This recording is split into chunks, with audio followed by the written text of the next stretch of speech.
So Pollock's team, this water researcher, what they were researching conductivity of water. And what happened was they used a particular fabric, and the fabric is called hydrophilic. And hydrophilic just means water loving, right? And they have a big expensive instrument in the laboratory measuring voltage. And so there was a graduate student that was running the experiment. And what happened is the graduate student forgot that he had the hydrophilic material in the water. And when he went away for lunch, he came back, and all of a sudden the electrons had lined up. And then they discovered that with a hydrophilic surface attracts electrons and pushes everything else away. And so the question is about the chia seeds. The reason the chia seeds are so important is that when they're wet and that mucous membrane around them, that is a hydrophilic surface, which means that all these electrons are gathering in it. Inside of our cell is electrons, and the cell wall is hydrophilic. So the electrons gather inside the cells and they fire across and they create electricity. And electricity is not only just about raising our hand and so forth, everything, neurotransmitters, right? Receptor sites, neurons firing together, creating those little electrical chemical responses going across that synapse. And calcium channels and gated channels, these receptor sites are firing when there is certain electrical phenomena happening. And as a side note, I just ran across some research just really a couple of months ago that's crazy exciting. And that is that, and I'm a neuroscience guy, and so we think of nerves, but even in thinking of nerves, how does this phenomena keep simultaneously happening in our body? I mean, if I even think of it from a nerve place, it's like, how is the signal going to the brain and creating that? And you're going, all right, so the new research is that the fastest form of communication happening right now is called hyperhydrodynamic. It means that signaling is happening within the fluid system of our body, and not to necessarily think about nerve pathways, but we have this one bag of water, right? And boom, that signal goes out and it communicates. I was a commercial diver, and sound travels underwater phenomenally. Just phenomenally. What sound travels underwater, and that's going to lead us back into our next time, and we're doing really good on time, so thank y'all very much. What is your comment, Teresa, on sparkling mineral water and sparkling mineral water? So the question is on naturally sparkling, or is it had carbon? Oh no, I don't. No, carbonated water. Myself, I'm old school. I'm trying to get to the natural, the closest source I can to the water. And then we get into, what is water contained in, and the parabens and so forth, and the plastic, and always get, BPH-free plastic and that bigger conversation. Thank you. Good question. Systems thinking. What are we doing here? So I want you now, as a group, without me coaching, you're just going to read that and then clap your hands, but really begin to understand what this means, right? When we are talking about developing a field, and what it means that there's an anomaly, there's a pattern, there's a system, and then there's field intervention. And let me give another example. I like two examples I really like on the field intervention for myself. So here it is. The British are in India, and Gandhi introduced what? Non-violence. Whoa, what a concept. Bam, brought it into the field, and look what happens. Here's Jesus in an area where forgiveness really wasn't on the radar, and introduces the concept of forgiveness. Bam. And that, so field intervention. And then also some of these other things that come to mind, like on a traditional cross, the vertical would be measured as 1, and the place where the horizontal bar would go across would break the vertical to this is 0.618 and this is 1. And then the horizontal bar would be a 0.618 bar. So you get the vertical broken into a 1.618 relationship with the horizontal bar as that. And so this is everywhere. It's not new information. And it really begins to provoke an inquiry into what's really going on. Like, really, what's really going on? Is this thing random? And so that'll be some of the conclusions that you come to for, yes, thank you. All right. So as you, wait, so, well, I'm not gonna call it out, but I'll make, anomaly, event, system.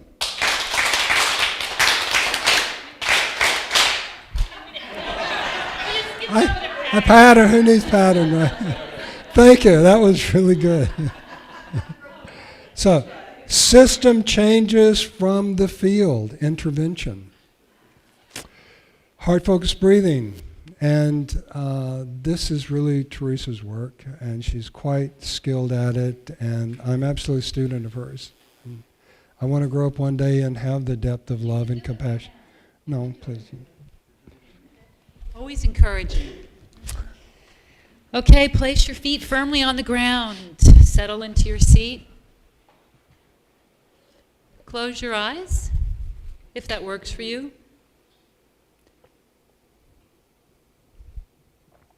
Bring all your awareness to your heart.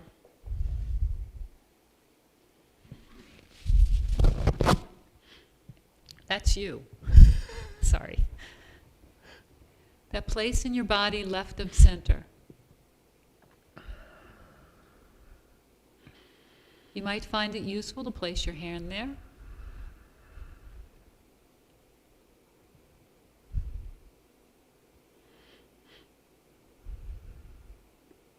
Now we're going to focus on the breath. Feel as if you're breathing from that place, your heart.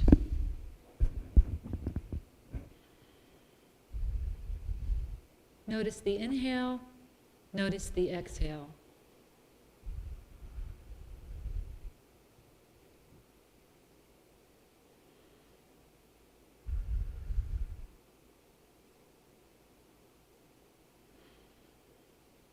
Now do whatever's necessary to create that heart feeling.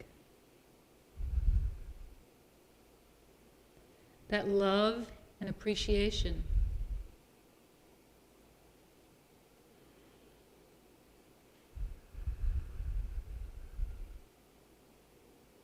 Bring it into your body.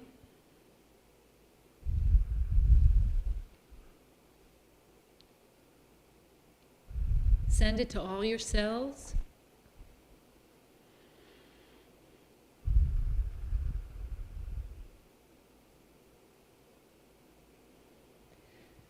Be aware that you're sending it to every single person in the room. That love and appreciation. Always available, always accessible.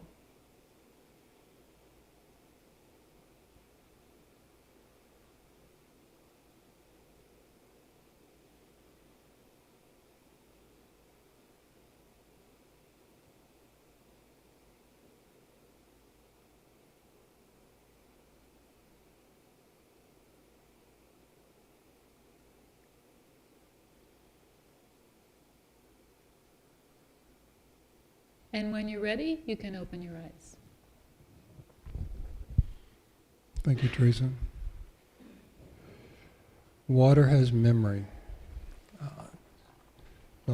some of the definitive work on water has memory is a Japanese researcher named Emoto, and he was able to take water, freeze it under laboratory conditions, and then take high magnification of it and show that water absolutely changed to according to the field that it was in, right?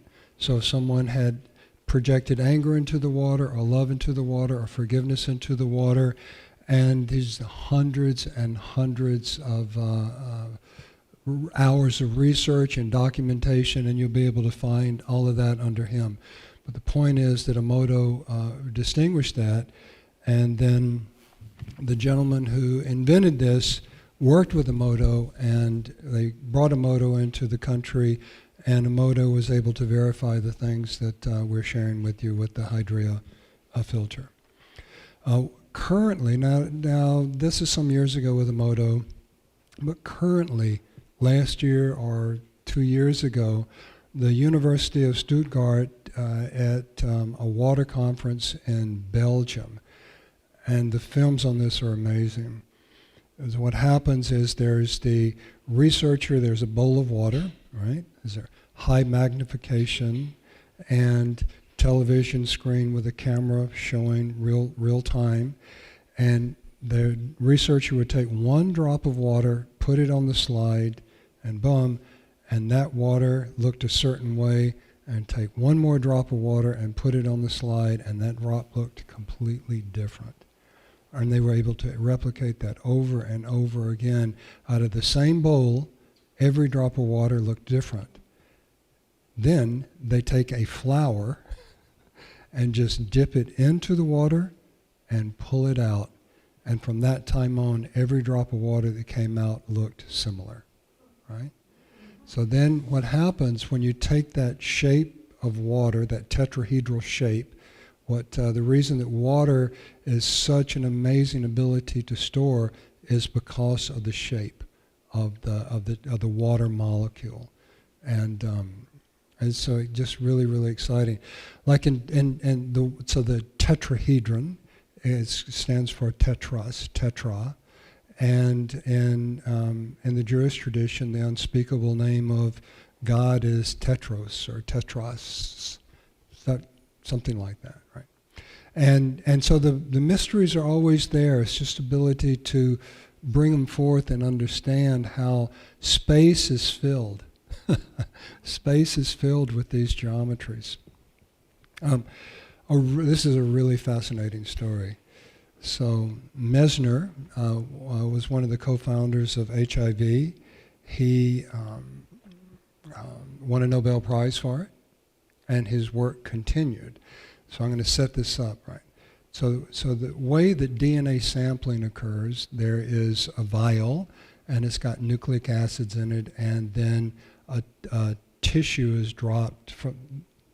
You just need to explain that DNA sampling of a suspect. Right, of a suspect. So when you're right, trying to under find out if the person committed the crime, and you're trying to take their DNA and seeing how it compares to the DNA found under the fingernail, for example. Yeah, in the vial, and they drop the tissue in, and it breaks the DNA down into building block components.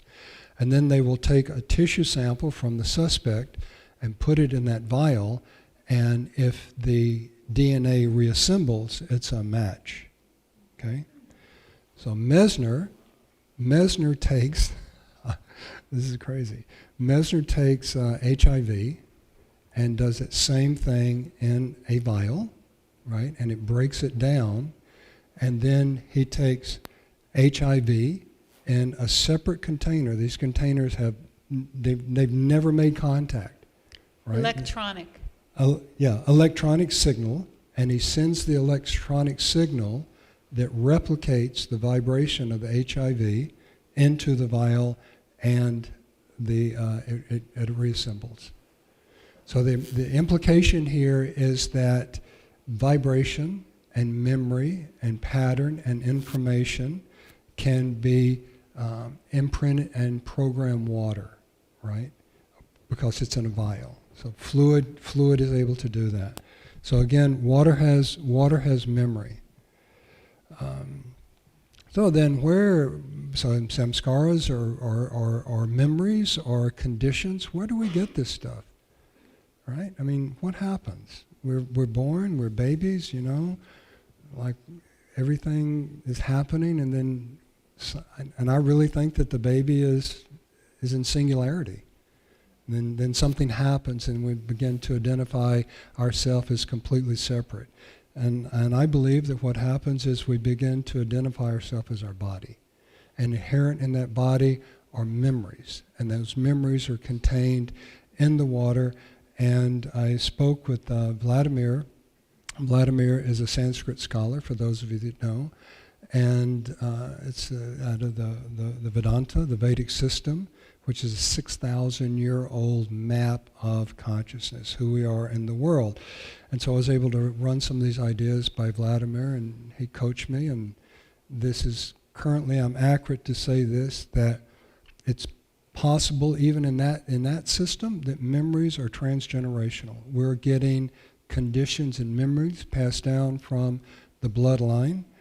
And then in our field of medicine is called epigenetics, and epigenetics are molecules that are running up and down the gene, and these epigenetic genes are what they're doing is that they are reading our environment, our internal environment and our external environment, that allows us to adapt. So they are a good thing, right? It allows us to adapt, and they're instant. That's all it is genes running up and down. So Harvard, so what happened in the study of the Genome Project is that pharmaceutical industry was funding genetic research with the idea that somebody's got this gene and therefore they're going to have a disease, and we're going to make this medicine gene specific. And as the research unfolded, what was found was, well, someone has the gene and they don't have the disease. And somebody else has the gene, the disease, and they don't have the gene. So that fell apart. But Harvard kept going with the research, and they found there was another set of genes that were running up and down the chromosome and reading our internal environment and external. How happy or how angry I am.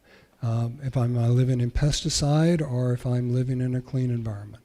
And that creates these genes to be read much like a slinky. The genes, should think of a slinky chain, and they unfold according to what the epigene is signaling to them, and boom, and that's why someone can have a come to Jesus moment with cancer, and boom, and the gene closes up, the onc gene comes back. So, and that goes on for an explanation, but to say what happens is that the epigenes are passed down through the bloodline. And Harvard is very much involved in this right now, and they can show that there's 7 generations of memories that are passed from transgenerational down. So how is that happening, right? We're inside embryonic fluids. We come from water. We're surrounded by water. Our blood is water. Everything is water. All these memories that are happening, and I believe that we're identifying with those memories. Harvard's research. So most people know that, is this yours? Oh. That most people know that our body is 60, 70, 80% water, and what we don't know is that it's really because of the molecules in the water that we're truly 99% water molecules. So if you think that those molecules have memory, all right, where are we going with this? So now I want to talk about the making medicine of water for these next few minutes. So water has memory, and depending upon how you treat it, what kind of thoughts and emotions you generate, accordingly it behaves within your body. Right? So water's living, it has memory, we influence it. All right. So sadhana. Sadhana, for those of you in the Vedic tradition, so sadhana is our practice. What is our practice? What is your practice, right? And puja is the ceremony. And focused awareness is, I'll wait for Vikas to come back to have this conversation. But when we put our intentionality, when we have intent, when we're working with water you can change the information in water. So what I am proposing here is that even if you don't have any practice, no practice whatsoever, that one place in your life that you become incredibly conscious and aware is every time you work with water. When you drink water, when you pour water, when you pee, it doesn't matter. Use water as a point to become incredibly aware within yourself. So what would I... You had touched upon this how from a pot of water they had taken individual drops and they were all different, and then they dipped this flour into it, and then all the drops started looking the same. Same. What is that? Can you elaborate a little bit more on that? So the question is, well, why would the water look different once a flour was dipped into it, right, and taken out? How many of you homeopathics are familiar with homeopathics, the concept? Homeopathics is nothing but information, right? You take the mother tincture, you take one drop out, you put it in a 55-gallon drum, you shake it up, you take one drop out of that, and you put it in a 55-gallon drum, and it doesn't take long before there are no physical molecules. But yet, you take a homeopathic, and it's the right homeopathic to change your life. So how is that? What is that? Right? It's the information in the water. Just think of information. So that's all I'm proposing here, is that we live in an interactive, highly charged space between us. Right? And there's information in that space. And that space, the most common thing that we all share together is our water. And so that in that water, that's where we... But it changes the fundamental structure of the water? It changes the information in the water. So and these researchers are showing that information is also visual. Right? It's also visual, and where it's visual is in the geometries of the water. I don't know why I lost that. Oh, and so I'm so glad Brother V is back, because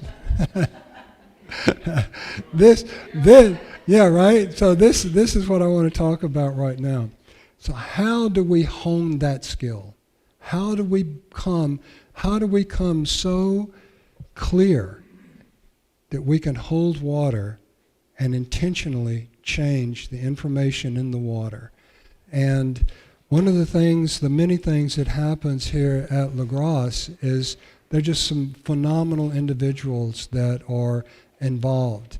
And happy to say that gentleman, Brother V, right there, is a teaches mindful meditation, is a mentor and a teacher of mine, and it allows me to develop a skill set of focused intentionality. So find out more about that, and if that interests you, I'm sure he'd love to have a conversation. So this is you. Go ahead. Sure, I can do it, yeah. Okay. Okay, these are some facts You have to from sit. our friends at HeartMath. If you're not familiar with HeartMath, I suggest it's something you look into. It talks about heart rate variability and some of those exercises that we did, the heart-focused breathing. So the heart's magnetic field can be measured by several feet away. And remember, I told you that was 30 feet. Thank you for correcting that, Charles. In field development, the heart forms and starts beating before the brain begins to develop. Before the brain. It's the heart. It's the first thing. Sperm, egg comes together, heartbeat. One of the treatments for sleep apnea, when it's rhythmic, is to reestablish that meeting of the sperm and the egg. Reestablish that rhythmic where it's all set up with the breath and the heart. Positive emotions create physiological benefits in your body. So part of what Charles was speaking of about programming the water, we use the 5-gallon drum that you see here. That's what we use for our home and in our office. I have signs on the water. I bless the water every day. I have a laser that I use with a homeopathic. I laser my water. I do it in my bathtub. I am all about because I'm putting that in my body. And here is my opportunity to really just stand firm and say, okay, I want more love in my body. I want more health in my body. I want more energy in my body. I want my body to just be content. Whatever it is, whatever it is. You can boost your immune system by focusing on positive emotions. So why I put this up here is because all of this has been researched by HeartMath. So this is not just a conversation. This is actually backed behind with research from neuroscience. So you can boost your immune system by focusing on positive emotions. Positive emotions also increase your brain's ability to make good decisions. Who has ever made a good decision when you're angry or upset?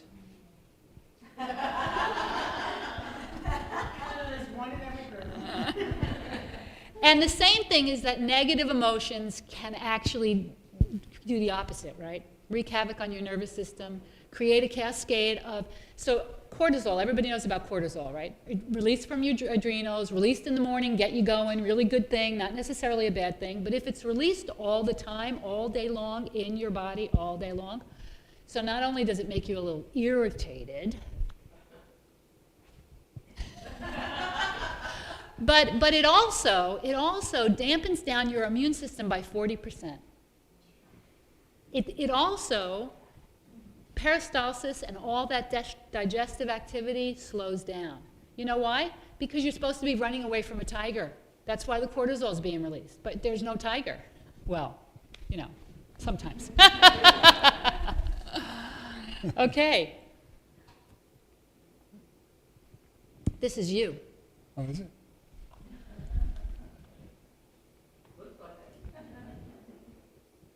Okay. It's a wrap up, honey. This is it. So now we've come to the conclusion, and this is what is real for me, and I propose this as a possibility. What do you think is the loudest sound in your body, if you could hear in your body? Anyone? Right? And what are we talking about? That sound creates geometry, and coherent geometry is sustainable, right? And that geometry is information.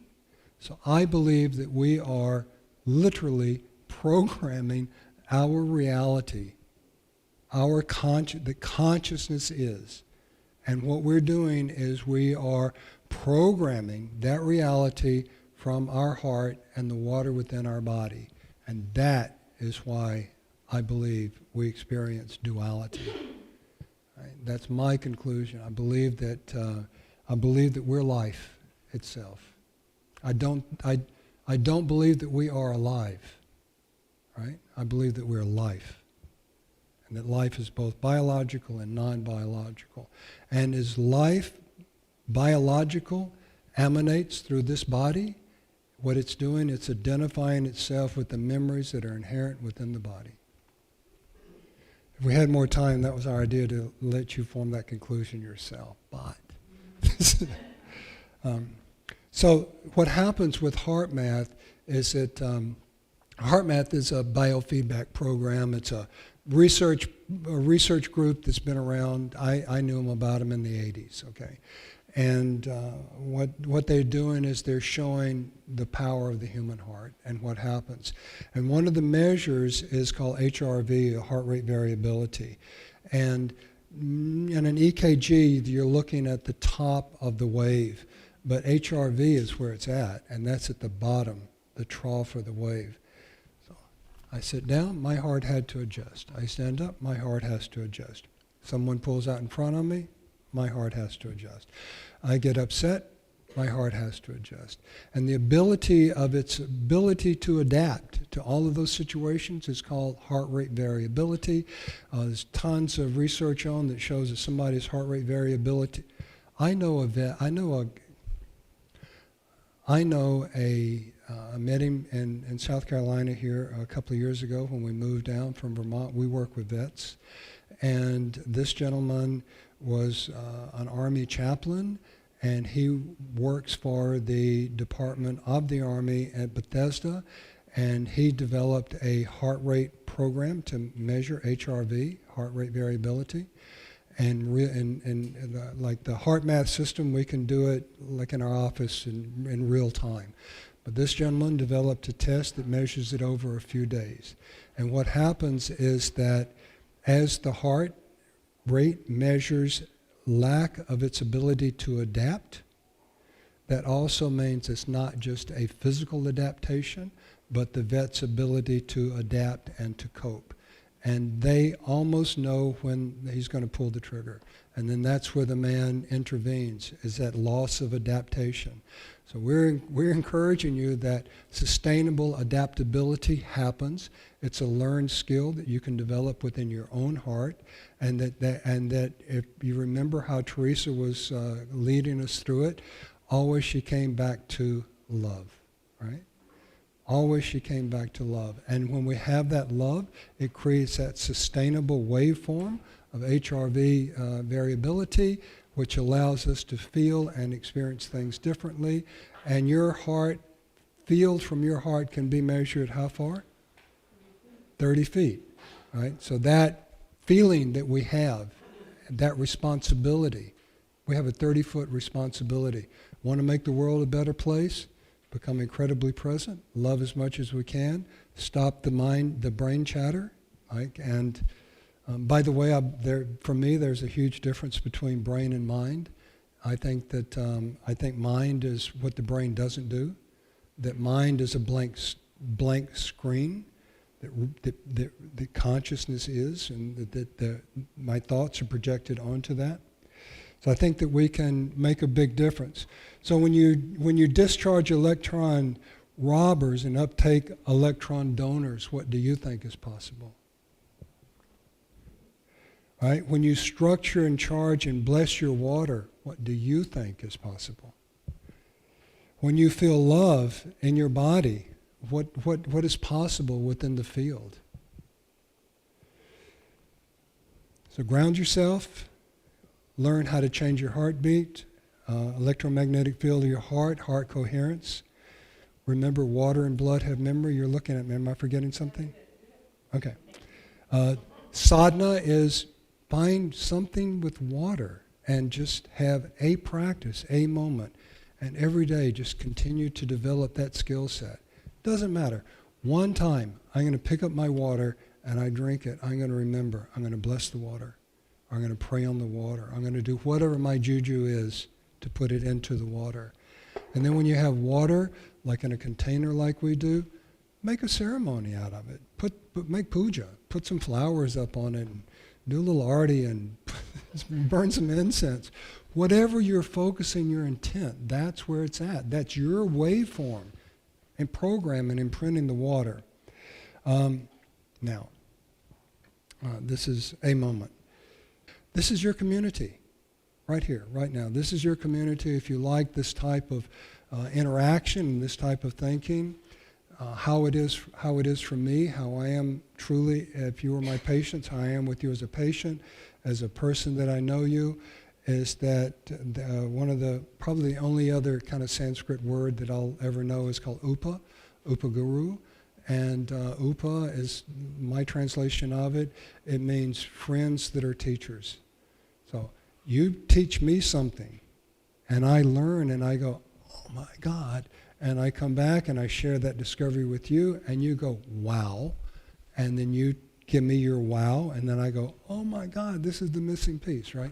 So that's what this place is, and it is a learning laboratory, and it's a tremendous resource. I want you to come back as much as you can and just really start to develop your community here. And as big of a wow as all this that we talked about today, I guarantee it, there's nothing more important than the person you met in this room today. They have the gift for you. They have the treasure. Really explore that relationship, because none of us have got the answer here, right? We got different pieces. We together we can connect some dots. The brain is electrical, and the mind is the absence of thought. It's not what we think, it's the absence of thought. And Dr. Shamini Biofeel, Brother V is being mindful, Vladimir, 6,000-year-old map, space connects us all. So the question is, are you alive? Or are you life? right? Then, so spin your water, vortex it, Google it, all kind of research out there on different ways you can do it.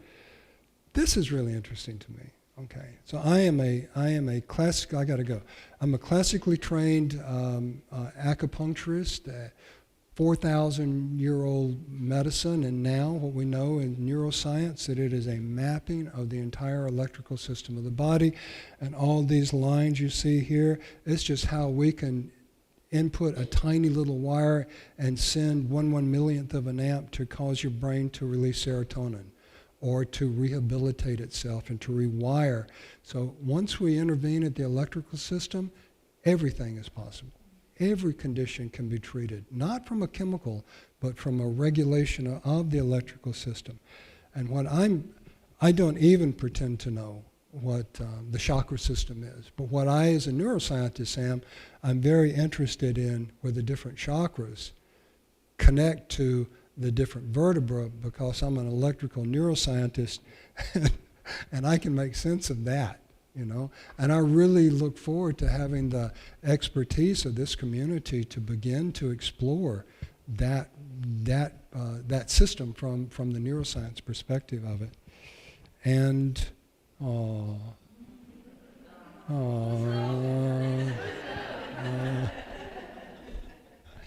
well, I'm sure by now you figured out whose dress is in red. But elevated conversations. This is what it is. It's an elevated conversation. On November 23rd, and there's some flyers in the back, we have another elevated conversation, and it is on the cause or prevention and cause of neurodegenerative, right? Alzheimer's, dementia, Parkinson's, forgetfulness, blah, blah, blah. This stuff that we're going to present, it's all factual, research-based, as people are preventing and healing those conditions. But it just, once you know the causes. And then on the 14th, and keep this one in mind if you're interested. Vladimir and I got together yesterday, and this is forming. But what we're going to do is and Teresa, we're going to present a breath of life, right? We are breath. You know, we're not white or black or Jewish or Christian. We're breath, right? And so then the breath, there is ways to use the breath, and then there's the power of the breath. And so this room at that time, it'll be limited in number. We'll have some yoga mats laid out on the floor. Vladimir will teach us some of this advanced pranayams, and then Teresa and I will go back and we'll have a heart-connected, no drama, no trauma, think rebirthing, think holotropic breathing, big body orgasm type of thing without the drama, because we're just going to say, come back to your heart. Come back to your heart. And that's all that's going to be.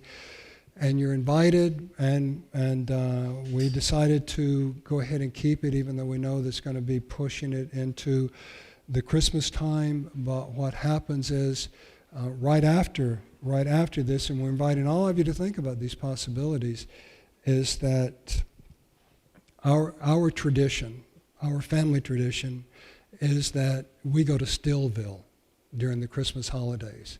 So what does that mean? It means the electronics are turned off, the phones don't get answered, nothing like that happens. We fast and we do coffee enemas from before Christmas until New Year's, and we shut it down, right? And so the best way that I know to share some of that encouragement with you is do what you can to get back here for this type of breathing experience. And then, and this is your community. These ideas and these concepts, you'll help us to develop this. And what else? Is that it? Oh, in closing, okay. So in closing, this is where you totally integrate it right now, right? I want you to take the next few minutes and start with your breath. No, we're not going to talk. You start with your breath. When you get to the place of where you can actually feel yourself, you silently clap and know what you're doing when you clap, and then you give yourself a summary. you give yourself a summary of everything that you kind of remember today and wire it together in a way in yourself that it makes sense for you, that you can leave here with resources. This whole day has been about what can we offer you that you can take home and make a difference in your life. So please just start now with your breath and continue.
So when you're ready, open your eyes.